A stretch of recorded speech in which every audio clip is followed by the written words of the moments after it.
All right, folks, thanks for tuning in. I'm just going to show you what I did get up and running using the Llama CPP binaries. This is the GUI interface, which personally I think the whole reason I even put up with Windows is to have the benefit of the GUI system. Otherwise, I'd just about run everything in command line interface and get the hell out of here.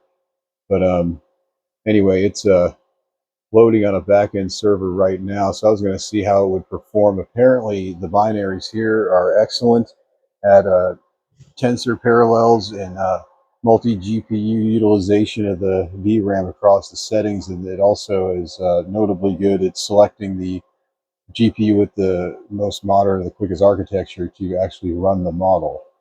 And so we'll see how it does perform here.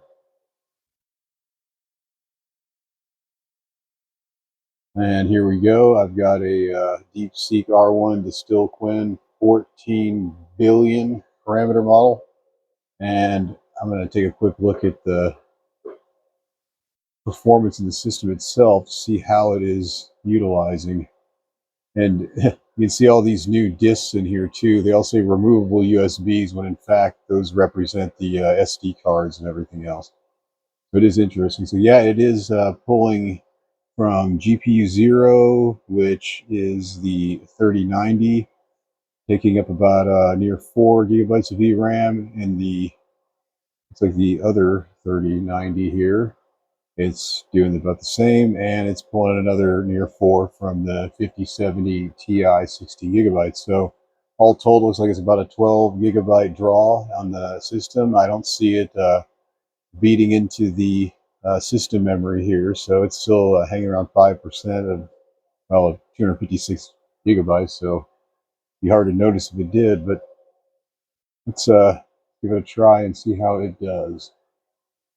Now these are a bit sluggish to get up and running, but I'm going to ask it to tell me the history of Llama CPP binaries, the unabridged, and include the technicals. That should keep it busy, and there it goes. So right now it's processing, so as that works through it, I'm going to take a look over here and see, oh, wait a minute. How about that? 75, 76. Wow.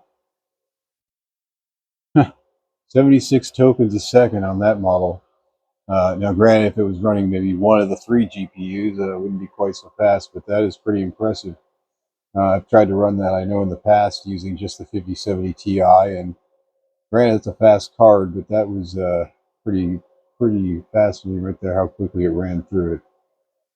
Now I can maybe put a little more stress on it. Oh yeah, don't mind all these uncensored models. I mean, frankly, why would you have local AI if you wanted to use the moderator run guide rail based cloud systems? You just go online and log in and run them. This is so you can have a little fun with it. Maybe say something that might offend somebody, who knows, but really my purpose of using it is just to be able to explore how many times I can say a bad word. And now let's see. Now this one is a bit smaller. I want to do that one. How about a 70 billion? You don't think it's going to work, do you? Oh, there we go. Look at that. There's VRAM throwing. So you got 14 gigabytes coming out of one of the 3090s. Yeah, 14.3. It's even drawing 10.9 from the 5070. I'm wondering how it's going to fit this thing in here. If it's, I think it might have been a quantized, but yeah, all told 10, so it's 11 plus another, say, 30. That's 42 in sum across all 3 GPUs to run this one, which is pretty close to the file. You see the file right there is 37.36 gigabytes, so that looks about right. And if I go into here, open the CLI. There we go.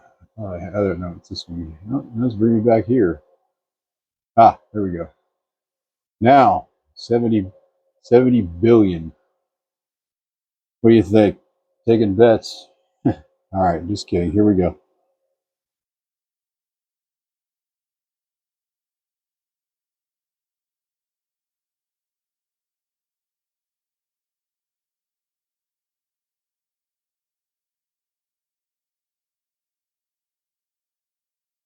So basically, I sent it a command saying, tell me about Llama CPP and its optimal use cases with multi-GPU setups. Oh, wow, here we go. That is fast. This is an honest reaction. I mean, video on or not, that is wild. To see that thing running a 70 billion parameter model sitting here right on my desktop, Windows, because it's able to properly uh, utilize the full throughput and bandwidth of these three cards and pick the best of each. Look at that, 18 tokens a second, took 26 seconds altogether to put that information out. This is an amazing use case. I think I'm going to maybe hang on to this for some benchmarks later on. But anyway, thank you for sharing that moment. That was wild. So again, appreciate you tuning in. Do the like and subscribe thing. I've got plenty more of this coming ahead, more benchmarks. I'm going to run a pass mark on some of the new systems I just booted. One is a AM4 series architecture of the Zen 4 AMD chip with a DD4 RAM. I've got, I think, 32 gigabytes in that system. So it's not your best system out there, but it works pretty well. The other is actually a Ryzen 9 7900X, so that's a pretty powerful CPU. Also, actually running 128 gigabytes of RAM, and I can pop a few cards in there and see how that performs. So I'm going to pass mark bench those two. It's something to do before selling a system. So you're welcome to join me for that, and certainly anything that will come up in between, as you might have noticed. Again, thanks for tuning in. Like, subscribe, comment, share feedback, thoughts on how fast that ran, and anything else. So see you next time.